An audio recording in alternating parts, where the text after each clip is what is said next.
after a win. Yes. What a feeling that is. And an important win as well. This is a person who's played World Cup semi-finals, who knows what it's like to play high-level games all the time, the intensity of it. He's a good influence in that dressing room. He is. Jack would just leave him in the dressing room Yeah, or on the yes, bench. Talking of history makers, by the way, Anthony Gordon last night, his goal took him ahead of club legend Alan Shearer as Newcastle's leading goal scorer. He must be in a really interesting dilemma now, because he knows he could probably play for Scotland at the World Cup. Yeah. But he's in such good form. I mean, let's be honest, he's in better form than SAKA at Arsenal at the moment. I just think Tuchel would be daft to not look at Barnes, really do. Think that you can't ignore a guy who scored 12 goals, all from open play as well, and all different types of goals, headers, right foot, left foot. It's better for the team is having Harvey Barnes on the left and Gordon on the right, then that is what you do. The team is not about Anthony Gordon's England spot. Hello and welcome to Inside the Toon, your weekly deep dive into all things Newcastle United. I'm Olly Clink. I'm joined by Newcastle fan and journalist Jack Cunningham and head of sport at The Sun and, of course, massive Newcastle fan, Shaun Custis. Gents, let's get straight into it. Finally a show after a win. Yes. What a feeling that is. And an important win as well. Jack, they're through in the Champions League and potentially could get into the top 8 of the Champions League. Really important win. It means that we can go to PSG next week, and I guess it's kind of a free hit, really, I suppose, in the sense of like we can go there knowing that we don't need a result to get through to the next stage of the Champions League, which is brilliant. I think we always said if we could go there to the Parc des Princes at that point, and we've already qualified in the sense of that we've got a playoff spot at least, then that is a good Champions League campaign. The performance last night was much more like the old Newcastle, the one of intensity is our identity. The likes of Joe Linton was absolutely excellent in the press. Anthony Gordon was really good in the press as well, and we just bullied PSV really from minute one. Like, this is a team, by the way, who smashed Liverpool 4-1 at Anfield. They annihilated Napoli 6-2 as well. They in their league they won 13 in a row. I know the Eredivisie is not the strongest league in the world, but still, team that came here with confidence, and you could tell they fully believed that they could win playing in the way that they wanted to. And in the end, they couldn't get through Newcastle's pure energy and aggression, to be honest. Yeah, it's those home comforts that carry on for Newcastle, isn't it, Shaun, in the Champions League? Yeah, it felt pretty comfortable. I felt the same way as I did when I went to the Benfica game. We got control of it pretty early, and everything seemed a smooth night. You could almost sit back and relax. This is all right. You didn't see any threat coming from them at all. I was laughing a bit, though, because when I was on the last time, Jack absolutely annihilated me for saying that we're missing Trippier's experience. And I have noticed that the last 2 games, with 2 clean sheets in a row, Trippier started both. He's an organiser. He makes sure things are sorted. And I feel more secure with Trippier in the defence. Jack just goes, no, his legs are gone, he's finished. I'm sorry. Wouldn't have him anywhere near the team. He's on his bike. I'm telling you, it makes a difference. I thought Trippier was good last night. I thought against Wolves he was very, very poor. Did you? Thought he was really, really poor. Still a clean sheet. Thought his Yeah, but we're going to Wolves who won one game at home all season. Newcastle should be going there. They should be winning. They need their right back in that game to have good possession of the ball. He lost it almost every single last time. Night you've decided he was quite good. But last night so he was good. maybe he's easing his way back in having got a start at Wolves, he's eased his way back in, and now he's back up to speed. This is a person who's played World Cup semi-finals, who knows what it's like to play high-level games all the time, the intensity of it, who knows how to work out what they need at various times. And, you know, we can say Lewis Miley, he's been brilliant at right back, fantastic. Lewis Miley's made some mistakes. You can't deny that he makes mistakes at times as well. Understandably, young player. In comes Trippier, organised.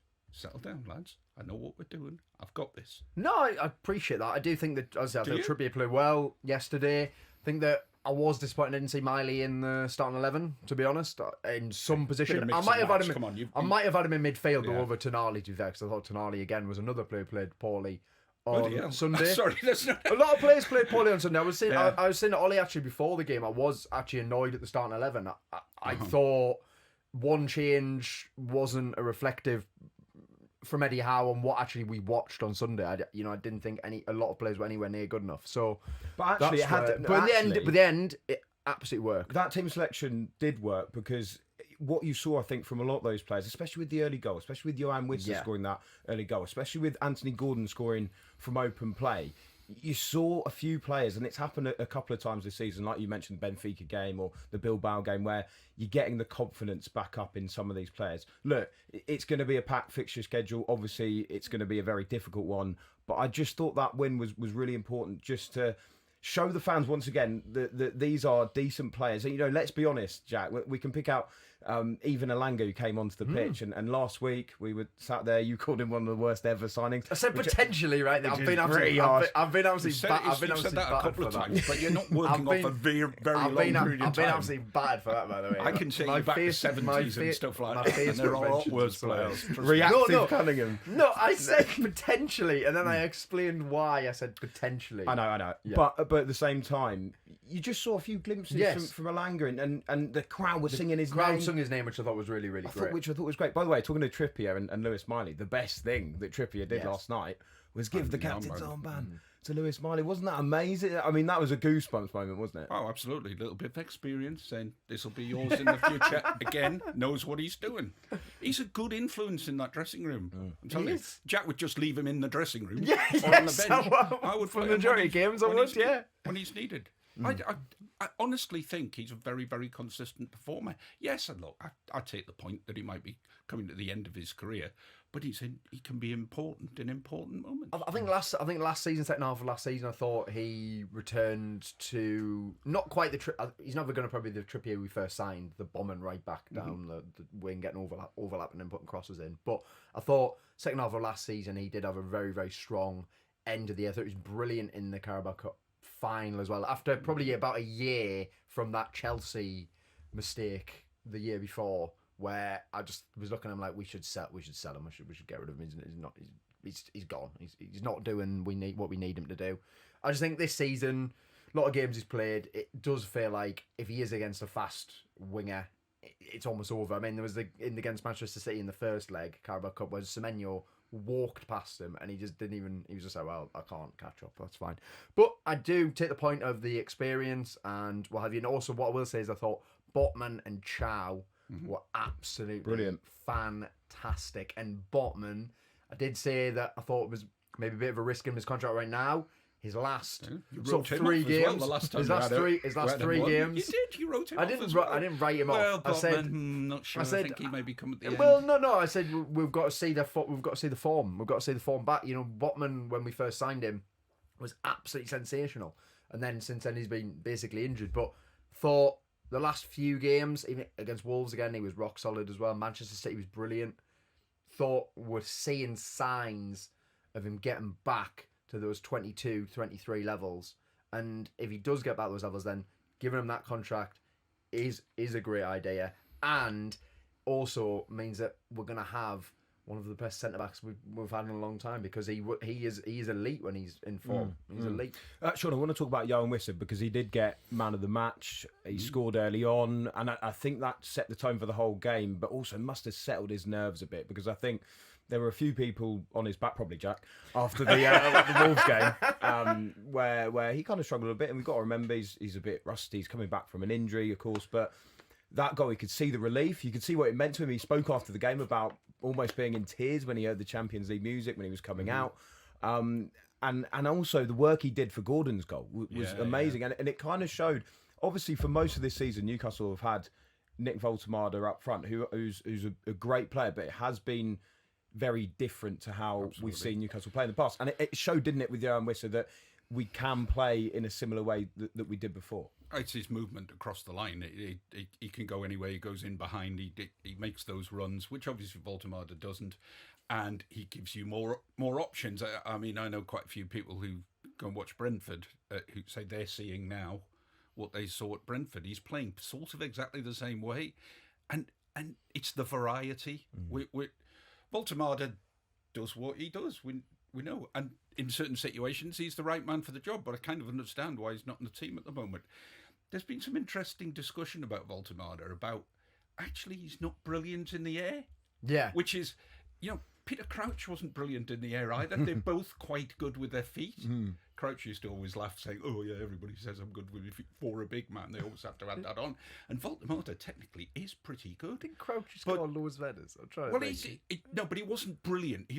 Honestly, if you over time, he was not brilliant in the air. Yes, he'd get headers because Shearer's brilliant in the air. Right. Look, Was Crouch as good as that? Dean Not Saunders brilliant. was on talkSPORT, right, talking about when he was a coach at Newcastle. I heard this and saying that when Shearer was defending corners, everything was cleared. Then Shearer was injured and they put Shola Amiobi in exactly the same spot as Shearer was, and the ball kept going over his head. He said because Shearer could really jump. We assume players who are 6'7" are going to be good in the air, and they're not necessarily. Well, yeah, I think of a few West Ham players who they signed who were, I think they used in the same way, like Haller, Skamaka, you know, big strikers, and who were actually much better with their feet. And well, you know, with the Waldemar situation, it's a matter of he needs to adapt a little bit to how we play, and we need to adapt a little bit to how he plays and what he wants. What's clear from what he wants is he wants the ball into his feet, and then he wants runners in behind him, and people bombing it. The only time we've done it this season where it's turned into a goal was against Benfica, where he dropped in deep, it got played into him, he played it back to Bruno, Murphy attacked the space, Murphy crossed it to Gordon, and Gordon scored. And if we can get that right, Waldemar will look like a top signing. I don't think he's going to be a guy who scores 30 goals, but I think he could be someone who's directly involved in 30 goals across a season. And then I think that is balanced. And also we look at, by the end of the season, if Visser and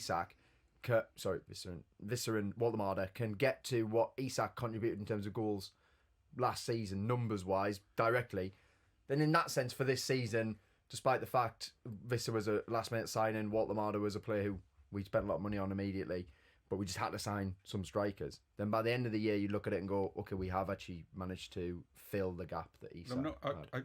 No way would I write Ultimata off. He's been a good signing in my view, but I think it's probably been right to take him out of the firing line recently. And well, I was going to ask that actually, because I noticed last night, obviously, Wisser was taken off early. Now, you know, he's had a few games, and as we said, he's coming back from injury a bit. But do you think now, Jack, we might see that it's Wisser who takes that starting spot, and it's Waldemar who maybe comes on in more games, obviously, having played most of the season so far as the starting number 9? Well, we mentioned that with Waldemar, I just thought that, like, would you say it was 1 goal and 4? We were talking before 1 goal and 14, which, you know, is. But when you look overall, I think it's 2. Two. So it is 2. He scored in 1 game, isn't it? It's 2, yeah. Chelsea, yeah. So then, but then equally overall, it's 11 goal contributions across the season. Just shows that at the start of the season, maybe when we had a Sula fit and he wasn't playing every minute and what have you, then he was hitting top levels. And then I think the fact he's just at play game after game after game has sort of caught up with him a little bit. And you have noticed a noticeable drop off with Waldemar, but not writing him off even remotely. You can see when you're watching him, this guy's a top footballer. We just need to learn how he plays. So Visser will start. Back in the olden days, like when in the 70s, when Newcastle also had some bad players and probably ones who were worse than Alanga. God, could you imagine Jack in the 70s? Believe me, you've seen some bad players there. When you used to play 4-4-2 and things like that, you would imagine that a combination of Waldemar and Visser would be your ultimate combination. Big man holding it up, got a nippy striker next to him who finds gaps, lays it off. Perfect. I hesitate to say it. Is there any chance we're going to play 4-4-2 at some point and play both of them up front together? Well, it's funny because they both played against Bournemouth, and actually, I thought that Waldemar had a decent game. I think he got an assist for the first goal. Unbelievable. You know, playing in that kind of pocket. But after the game, Eddie Howe didn't seem that sold on it. No. So I don't know. It's interesting, isn't it? We had something fairly similar with Wilson and Isak, where at times they would come on together and they'd play really well. But again, you never really felt as if Howe was completely sold on that. I think you just like to see it in game. Maybe not at the start of games, but maybe like to see it in game. If Newcastle are losing or drawing, why not throw them both on together? I think at the start of the game, I think what Howe doesn't like with playing Waldemar in like a deeper position is off the ball you lose quite a lot in terms of maybe because he's got to play in midfield essentially at that point, and he hasn't necessarily got the legs to but to if you move play around an orthodox 4-4-2, I know, but the issue now with football is you can't really just realistically leave 2 people up front anymore.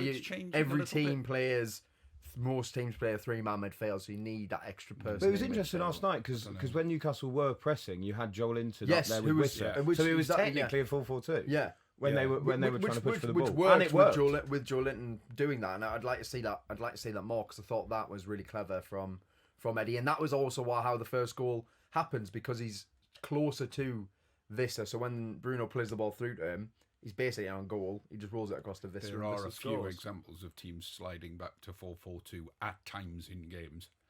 Certainly off the I think ball. I think it's sneaking back in by stealth.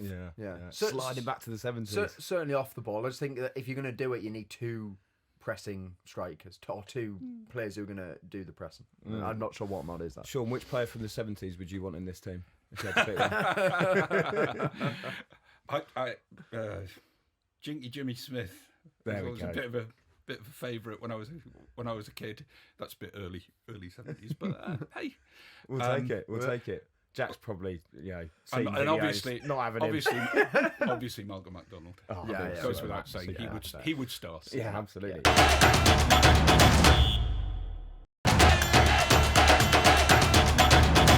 Talking of history makers, by the way, Anthony Gordon last night, his goal took him ahead of club legend Alan Shearer as Newcastle's leading goal scorer and assist maker in the Champions League. I mean, it has kind of been the happy place for him, hasn't it, throughout this season, because he's struggled in the league. You know, a lot was made recently about the fact that he hadn't scored a goal from open play in the league for over a year.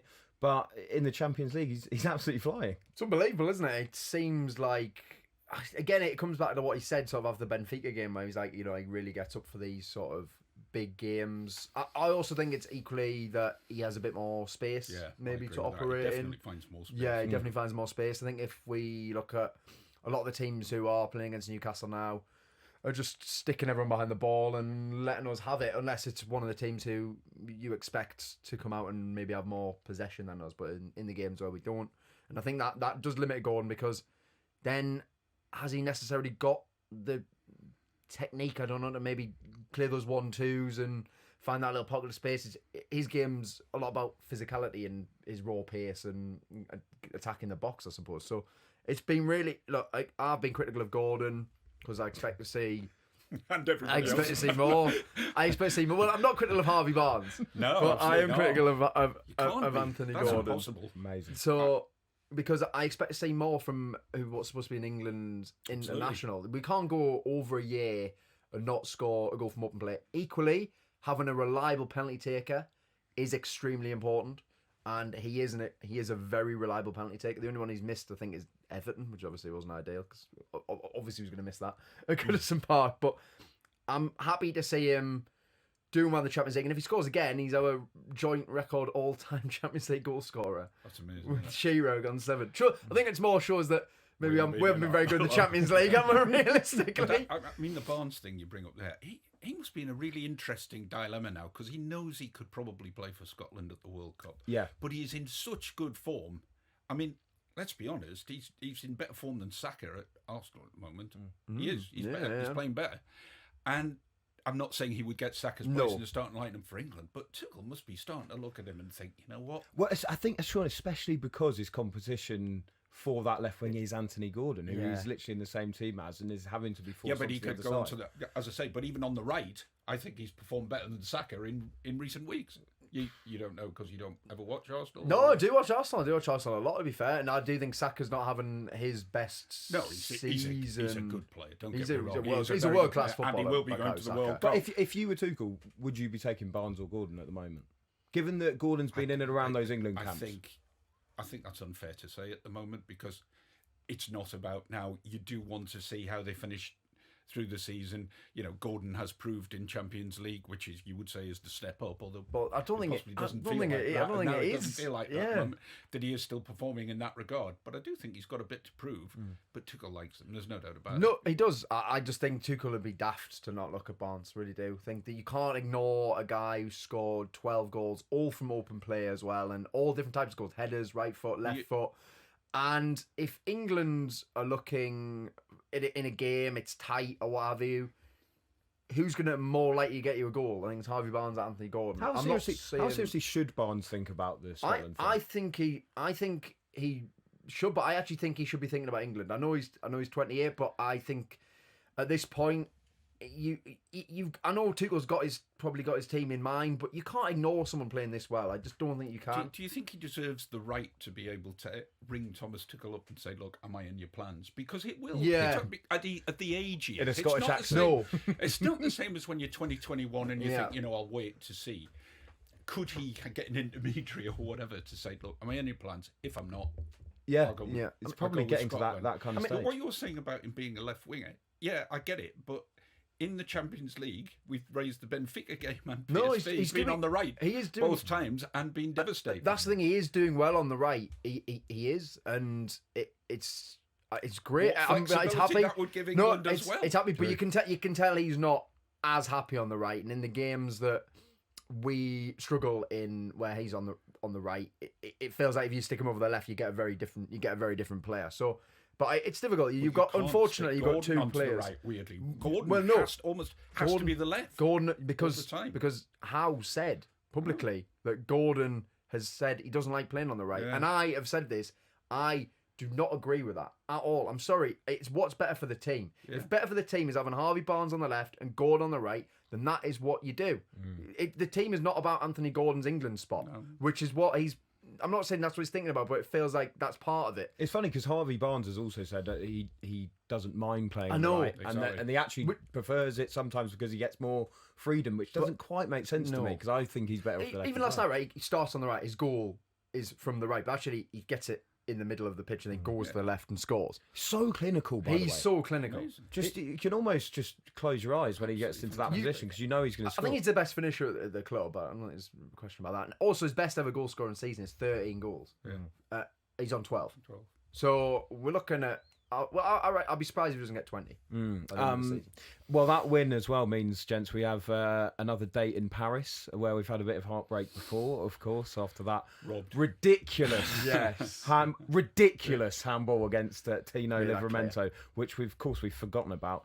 But Not bitter at all. It's a really interesting game. It's funny, isn't it? Because I feel that for most of this campaign, you've kind of looked at that game at the end and thought, well, I hope we're through sorted by by then. then, yeah. But actually now, that game looks like a bit of an opportunity to maybe, if Newcastle manage to beat PSG, there's a massive chance that they make it into that top 8, which would be huge because it takes away that extra 2 games. But also, I mean, I think that there's so much to be said about the fact that they would be finishing in the top 8, despite the fact, by the way, that at the moment there's 5 English teams in there, which shows the strength of the Premier League. There is a chance, I think, if we drew, they True. both go through.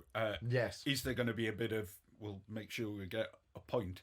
But there's a lot of teams on 13 Yeah, there points, is. isn't there? So that would be possibly a bit of a risk. But there is a chance if we draw, we'll get there. Yeah, absolutely. Well, unbeaten against PSG, of course. Yeah. So yeah, I mean, it is a good opportunity, isn't it, as well, to talk about one of the most famous nights in the Howe era. Where would you say it ranks now? Because since then there have been some magical nights. You think of the League Cup semi-finals, for example, obviously the final.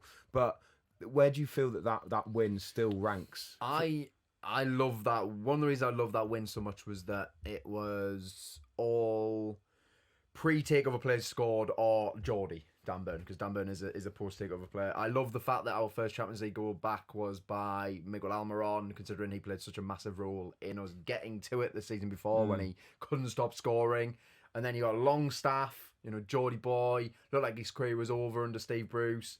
He scores again. He scores in the game. Cher scores that worldie. Dan Burn. We had Jamal Lascelles playing at centre back. They had Mbappe, Ousmane Dembele, Donnarumma in goal, Marquinhos. It was the Galacticos PSG, and we absolutely battered them.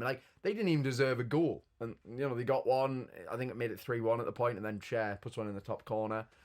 It was absolutely an unbelievable night. It's got to be up there, maybe third best one for Newcastle. Where does it sit for you? Sean? Sorry, what does that mean? Third best one win? Under the Howe era, yeah. So I'd go for the win over Arsenal, the second one, just to secure the place into the Carabao Cup final. And the Carabao Cup final. And obviously the Carabao Cup final is But is it not undoubtedly slightly the top. tarnished? And this is not being churlish because I wasn't actually at the game. Is it not slightly tarnished by the fact we didn't actually go through? We played pretty miserable against Borussia Dortmund, for instance, and and ultimately it didn't mean much.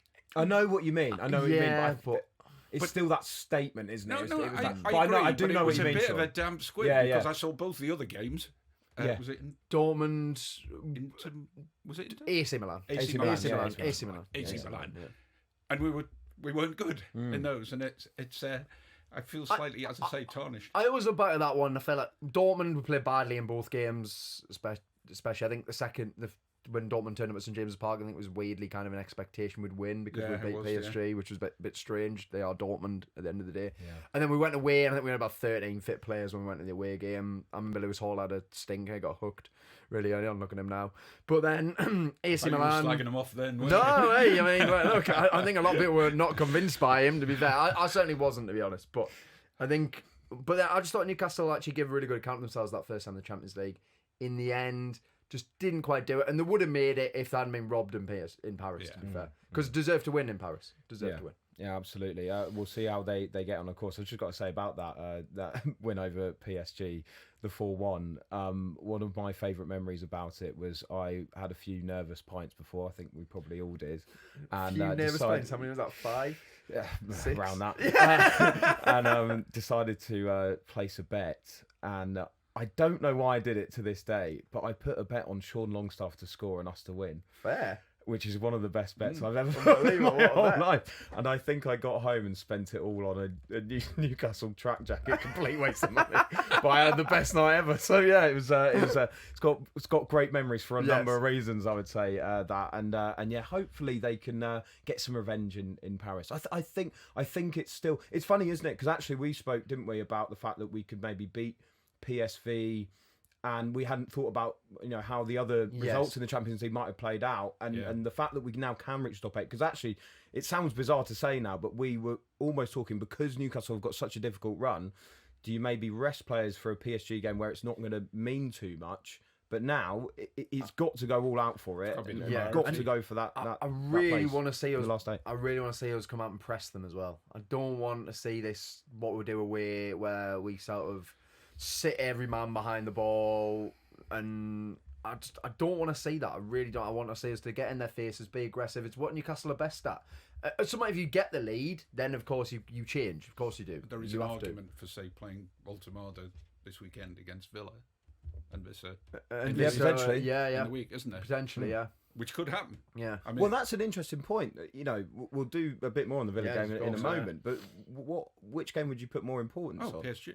Definitely, because if you win, you're through. You're in the last 8, and we spend all the season fighting to get into the Champions League. Yeah, no, And you then want to go go for it. Oh, I well, know the Premier League's the priority. No, it isn't. The Champions League's the priority. You want to enjoy it. You want to enjoy it. You You want to enjoy it. Are we saying? You see, if we don't do that, are we saying, well, we won't win the Champions League? Why will we not win the Champions League? We've got to believe we are. We're in it. Got to be in it to win it, haven't you? Yeah, very, very true. You don't look convinced we're going to win the Well, I Champions don't think we're going to League. win the Champions League, no. Jack still thinks we're getting I don't relegated. think we're going to win the Champions League. But what no. are we gaining, But if you like, by putting a full team out against Villa? I mean, do we think we're going to the make point- the top 5? The point is, though, as Probably well. not. Well- the point is, though, you're right, Sean, is that these are the nights that you're a Yes. fan for. Yeah. They are the No. nights I want to see Yeah. Newcastle. But it always for makes it. So that's why I want to say people a full saying stop that, thing. the Premier League still becomes people's priority the next season when they're in the Champions League. I don't understand that. You fight so hard to I get in know. it. That should be. It's difficult because the then main thing. it's the thing of you want to get back in it again, don't you? And the only way if you fail in the league of doing it is actually by winning it. So that's why I do get that dilemma. Equally, we need to start with what's happening with Bruno as well, because that was probably the only actually really disappointing thing. The good, I don't know. This the would good get Bruno thing, went off with an injury. exactly. midway through the game. good thing I'd say about it is that the fact that he did play on for a little bit, I would feel like if he was actually just injured, they would have just took him off straight away. Howe said there was a bit of swelling on his ankle. I think he said the same thing about Ramsey, and Ramsey was out for 6 weeks. So He didn't seem overly concerned. No, anyhow, he didn't. But you're right, Jack. Sometimes you don't quite know. no, I wouldn't.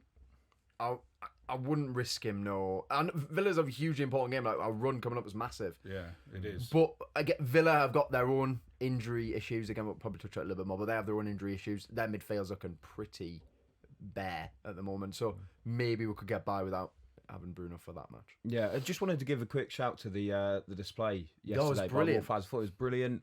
Write your own headline, and I actually thought there's been a couple of games recently where maybe the atmosphere at St James's Park's been criticised a bit. Maybe it hasn't been as loud as it usually can be. I just thought last night it sounded absolutely amazing. Too many Daily Mirrors in there for my liking, actually.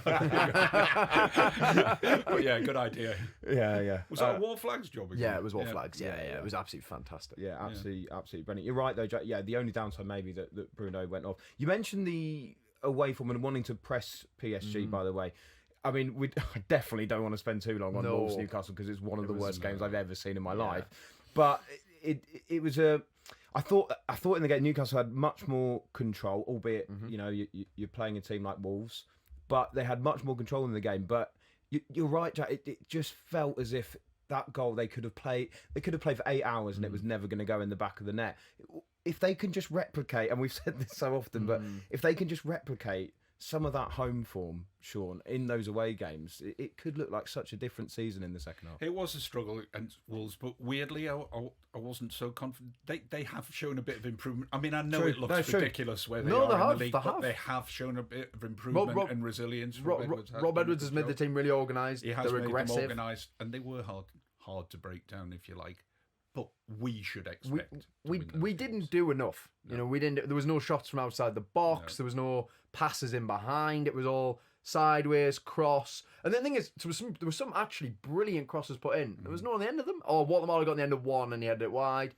There was other ones where we just didn't get enough people in the box. Yeah. Joe Linton had a few. Headed it wide. Didn't head it very well either. No, he didn't, to be fair. But equally, like, I just feel as if games like that. Games like that are where Newcastle need a proper creative midfielder. You wouldn't need to play them in a home game against Manchester City or something like that. You just need them for a game like that. It's having the right profile to break down a team who we're going to sit in. Because if we're gonna do well in the rest of this Premier League season, we're going to have games against teams who are going to do the exact same thing. If we can't break them down, you know, we're going to drop points.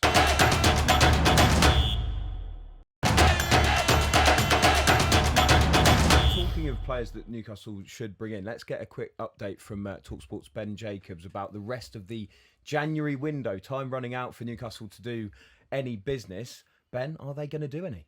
Well, Newcastle effectively have to decide if they want a new defensive target or to bring back a target, because one option is the recall of Matt Targett from Middlesbrough. Now, there is a recall clause, and usually these expire before the final 10 days or so of a window to allow the side that has the player either time to find a replacement or peace of mind that that footballer's going to stay. But in this case, Newcastle have been able to extend the time to activate the recall clause, so they can still bring Targett back. The fact they haven't shows that Newcastle are scouring the market for defenders. One option on the right is Brooke Norton-Cuffy at Genoa, 20 million euros price tag. Newcastle, West Ham, Everton, Napoli, Juventus, all the clubs that have taken a look, and that would be natural cover for Tino Livermento. But the left is a priority as well, and the Toulouse left back, who can also double up at centre back, Diane Mathali, is another youngster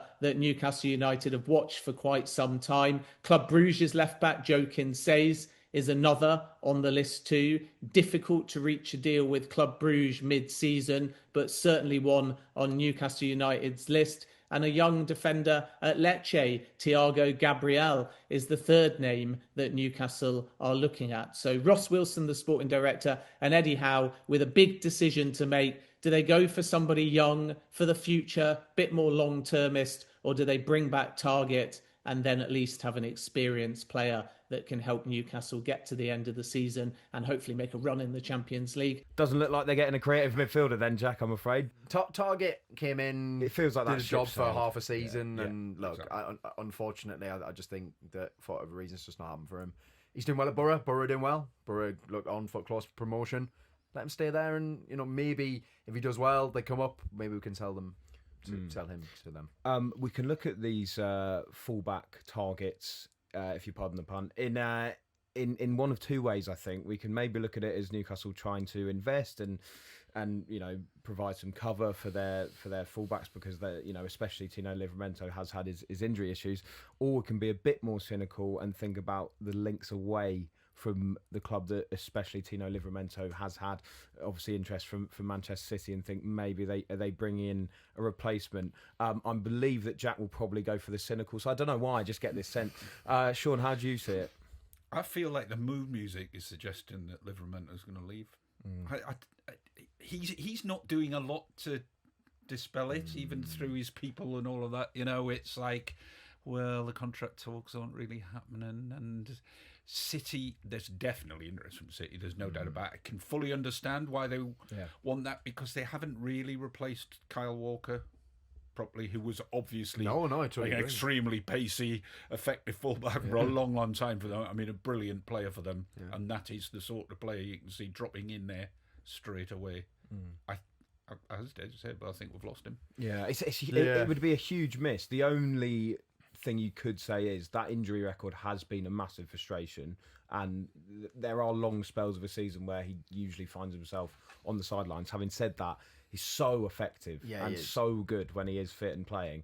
I feel like it would be a real miss if he was to go. Yeah, I'd be absolutely gutted to lose Tino Livermento. I think that when I think people criticise his attacking part of his game, but I think carrying the ball and dribbling, he's absolutely unbelievable. Yeah, maybe you can argue his crossing could do with a little bit of work, but I think the fact he can play right back, left back, how many players get past him one-on-one? I can think of one in the last year. Antoine Semenyo is the only player I've seen be able to beat him, and Antoine Semenyo could beat basically anyone in a one-on-one duel. So it is starting to feel like we might be coming to the last months of Tino Livermento's time, which is a real shame, because look, he had an ACL, and Newcastle have invested a lot of money and time in him and have helped him develop as a player, and I would hope he would stay for a bit longer, because this is a club clearly still going places, and I do get it. Manchester City are more likely, of course, be in title races, etc. and stuff, and I think you made a good point about they need a long-term Kyle Walker replacement. Matheus Nunes is a midfielder they've put in a right back. He's actually having a decent season, to be fair, but still, it feels like if they come in with a bit of 60 million or something, I think that would be. You have to give Trippier another year. We get 3 new right backs, right, in the summer, right? Sure, Jack will be at the contract signing. He'll be there loving it. We'll get Trippier on the back of his shirt. Oh, I can't wait for that. Shaun, just on the January business, we obviously know about the kind of restrictions, if you want, that Newcastle have had in recent windows. We'll come on to that in a bit more detail in just a moment, but are you a bit frustrated that they're only looking at fullbacks in this window? No, I thought it was really interesting what Eddie Howe said last week about it changes on a daily basis. We sort of tend to think about this PSR as, well, you know what you've got to spend in January, but he's actually saying you have to almost recalculate it every day, every week, to work out whether you've got the money to spend, and you might start trying to sign a player and then realise in a fortnight's time that the calculations haven't worked out. I think that makes it really, really tricky. Really, really tricky. I'm kind of with Jack. I think a creative midfielder would be good. We keep talking about the midfield 3, which is great, but it still does lack that bit of creativity. You saw that against Wolves. Tonali's had a bit of an up and down season. I'm not saying dispense with Sandro Tonali. I'm not saying that. I'm not in Jack's camp when it comes to getting rid of all these players. But it would be great. These aren't easy to find, though. I mean, we even saw with like Florian Wirtz at Liverpool how long it took to adapt. I would say he's going pretty well now. Yeah, he is. And he's a 100 and whatever million pound player. That's a lot of money. We haven't got that sort of money. Good creative midfielders, where are we going to get that from? Does that exist in the Premier League that we could sign? Probably not. Well, I'm hoping. I think one thing Ross Wilson said is, as Sporting Director, he wants to move away from necessarily buying Premier League players and going back to the sort of the signings like Sven Botman and Alexander Isak, sort of players who are doing well in European leagues. So don't sound McTominay, but like I don't really. Well, McTominay is a fantastic player. He's done brilliantly, hasn't he? So I don't know if he's the creative midfielder, but he scores goals. He's probably a a support striker. He Yeah, plays he is. at times, He's really. totally- But if you dropped him, if he played in midfield and he's a surging forward midfielder, do we have? Well, that we've been thought Newcastle we been do? linked with them before, and I remember Yeah. people actually were fuming that we were linked with them. A lot of people were. I wasn't one of those people, but a lot of people Wow. were. Because I think I understood the perception of maybe what McTominay it was at that time at Manchester United, and now looking at him at Napoli, I think people look at it very differently. So, But that's an is interesting that one. not the sort of player we should be targeting? Because he is probably not going to go to Arsenal or No. Man City, and he probably would fancy another crack at the Premier League. And he feels like he could be on our radar. I think that's a bad shout at all. Yeah, absolutely.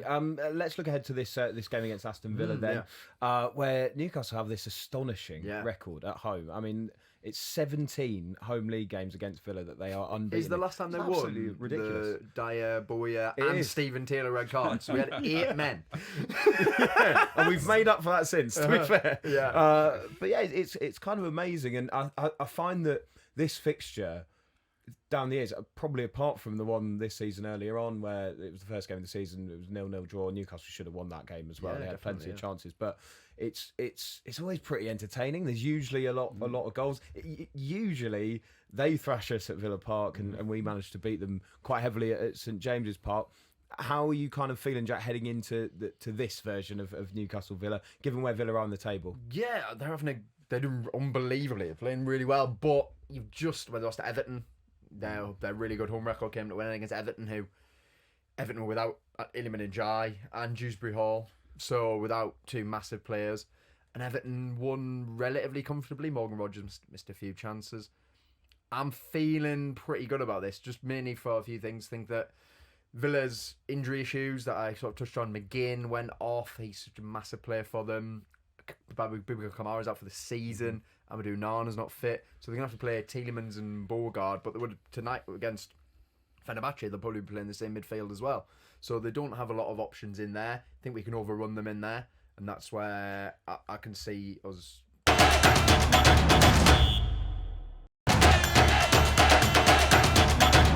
It's a good point, because we've already said that a lot of the frustrations this season have maybe come where teams have come and sat in. You're not going to get that. They're from, not gonna from sit Aston in. Villa. We're not. You know, and that also means that it's probably going to, as I say, be a pretty entertaining game anyway. And given that record, as you say, you usually take Villa at home for granted as a definitely a not lose. But we've been talking about attacking midfielders and players that play just behind. Rodgers is capable of winning a game on his own. That's the thing you worry about. He is. Not necessarily the team display. That one person. I'm not sure we have a player quite like that. Yeah, but I think that's a fair point. Potentially But not at the we moment. don't. Do you know what's interesting? We brought up PSR just now, and it's funny, this game, because it is the kind of two clubs where you feel that PSR has limited them the most. But when you look Especially at Villa. especially Villa, yeah, Especially and Villa. we've literally seen it recently where Conor Gallagher, I think made the wrong choice, went Definitely. to Spurs. Yeah, you can't definitely the But wrong choice. part of that is because Spurs were able to offer him bigger wages. That happened a lot to Newcastle Would this you have summer. wanted Conor Gallagher at Newcastle? I do. I I think think he's a really good fit player, but I don't think I don't think he's what we need. He's just another. Yeah. He'd be I don't know, another. He He wouldn't be a priority box would he? midfielder. It's not. It wouldn't be a it's not what we priority. need, no. But we've just seen that they've lost him because they can't afford the wages that he offers, that Spurs can offer. A lot of that happened to Newcastle in the summer, of course, as well. But Shaun, obviously, with the money coming in from Alexander Isak, and the fact that Newcastle did invest heavily, whether they did rightly or wrongly, they did invest heavily. Is it still fair, do you think, as Newcastle fans, for us to look at this and say, well, PSI is still restricting us, and it is still a big frustration? Well, simply that the manager says it is. So you've got to take his word for it, and it is a frustration. Of course it is. I'm not sure that this window is necessarily when we should be prioritising players, because we're sort of in a position where whatever you say, I'm accepting we're not going to make the top 5. Our Champions League, okay, it's an outside shot, but we've been playing pretty well in that. Maybe we've got a bit of a chance at that. I'm not writing off the season. I just think we'd probably be better assessing it in the summer. I get it. I think it's a really difficult thing. It's what Howe was talking about in terms of the short term and the long term balance. But my issue is if you miss out on, say, European football entirely, I'm not sure we will, but it's so close in there. It is. If you miss out on European football entirely, by not maybe signing a backup left back to cover Lewis Hall, another centre back, what have you, or bringing a signing forward from the summer, then you're in a position where we're not going to be able to attract the same calibre of player next year, and we might even lose some of our top players. I feel like they would be a bit negligent actually if we don't sign someone in this window, because I just think it's the Premier League is so close together, and Newcastle are so close to being really, really good. Genuinely, I feel like that's what the frustration comes from this season, because you see they've got a lot of the parts. It's just there's like a little bit that's missing. We have and had I feel injured like players coming back though. Botman's come back. No, Burns about to come back. I don't watch Shaw because but I've got to be honest. Jack doesn't think Shaw's any good. But I've got to be honest. Thing with Burn now, I would be with one leg. I wouldn't be happy if Burn comes in for Botman. I would not be happy for that. Botman and Chow were the centre back partnership. They look back up brilliant. left back. But then when he's plays at left back, Newcastle lose all played a ability lot on the there. ball. We lose all ability off. We lose all the ability off the ball because he can't press what they feel like Lewis Hall. You know, Heaven that's knows why the he's going to go to the problem. World Cup. No. But he's been a brilliant signing, Dan Burn. It's just that we're at the point now where I don't think he should be starting for. I agree. He Newcastle. shouldn't be the backup left back, and he shouldn't be the backup left back either. Not at all. And this is my They need whole someone point else. about him. Whereas when everybody's fit for Newcastle, Dan Burn doesn't start. Yeah. Not Does he? now. Not now. No, not but with- never did he. Should he really have? It's a fair point. If you go, I suppose you go back like when we finished fourth that first season, he just got that left back spot sort of because Target wasn't available initially, and then he did brilliantly from there. And then Botman gets injured, so he comes back in at centre back. Yeah, it's a fair point. I think, but now I'm looking at it with Botman. If he keeps this form and looking back at those levels, there's no way Burn should be starting. I'm anymore. just saying, I don't think it's crisis time to be making a major signings for spending 50 million quid. It doesn't feel quite It's like not, that. Do you know it's not what? No. crisis. It's just missing out on a potential opportunity. Well, I think Shaun makes a good point though, Jack, because when you look at some of the signings from the summer, we know Newcastle overpaid for so many of them. And you've got to remember that it's a sporting director that's just coming in, just getting his feet under the table. To be completely honest, as much as the Premier League is tight, I still think... I know you're writing off top five there, Shaun. No, it's not, I don't it's there, quite it's see it still like there. that. I don't think think we those just- teams... I don't think those teams are consistent enough. I think there is a chance still, even with the squad Newcastle have right now, to still push for those places. You know, they potentially miss out fine, but I would actually rather wait for the summer and they pick out some proper targets that they've chased down and they've identified properly, rather than once again going after a signing that feels a bit panicky, because we saw that in the summer and sadly some of that business still we're yet to see the best from. So I would say that as much as it is frustrating, I'd love to see Newcastle invest. Of course I would in January. Maybe just hold the line for a bit and invest in summer. But we see this with because I see that point of view. It's difficult. My issue is if we miss out on European football entirely, I think you're then and if it could have been achieved by just one signing, then you're in the position where next summer we could be looking at a few players, me saying, well, okay, might be looking to move on. And equally, are you going to attract that same calibre of talent again? I don't I get know. that, but are you going to sign what you really, really need in this window? No, Which Jan- would carry- well, well, look- exactly. look- so look why how are we difficult going it's been to for every spend team so 40 far. million, which we don't? When let's just say, go back to my McTominay argument. You might end up spending 30 or 40 million on somebody you sort of don't want and miss out on that target in the summer when you say, "Hey, I'd love to come to Newcastle for £60 million." And do you know what I mean? This is why it's so difficult, isn't it? Yeah. And it is really difficult because it's not as if Newcastle are a shambolic team and it feels like they need not at all. numerous signings. It feels like we're so close to being that consistent team again. As you say, I'm looking at the other teams in the Premier League and I'm like, if we get our act together, we can easily finish in the top four. We can. Fine. Well, we probably can. five will- And will I be think, in this. and another thing Howe said was the November international break was really important. And actually, it's 11 games since then. Yeah. Newcastle have only lost 2. Yeah. You know, I know people are annoyed about the performance. I know people are annoyed about certain like results like Wolves and stuff. But actually, there has been genuine, steady improvement, and it does feel as if we're getting to that point where setting off the season, Newcastle are coming in again. Like a lot of players are playing better. Joe Linton's playing really well. Lewis Hall's playing really well. We're getting there. Right, is that improvement, Jack, going to continue in Paris? Let's get some predictions for that game. Okay. PSG away. Shaun, what are you going for? I'm going for a 0-0 draw. and it might just sneak us through. There's been a bit of a discussion about 0-0s recently, how more are creeping into the Premier League and stuff. And I'm just wondering, maybe if we just played for it, might we sneak it? I don't expect to win, I've got to be honest, but I think our best shout is that. Jack? Yeah, I don't want us to sit there, to be honest, and try and hold out for a 0-0 draw. But I think I'll go for a 2-1 defeat, a Spirit 2-1 defeat. I'll go for a 3-0 win. Yeah, fair enough. It's usually gone well for me does, when I've predicted. Well, you're there, aren't you? Yeah. Matt Target to score, why not? After we've brought him back. Anyway, gents, thank you very much. Shaun, Jack, it's been fantastic. Thanks very much for joining us on Inside the Two. Remember, it's on the talkSPORT YouTube channel every single week. See you soon.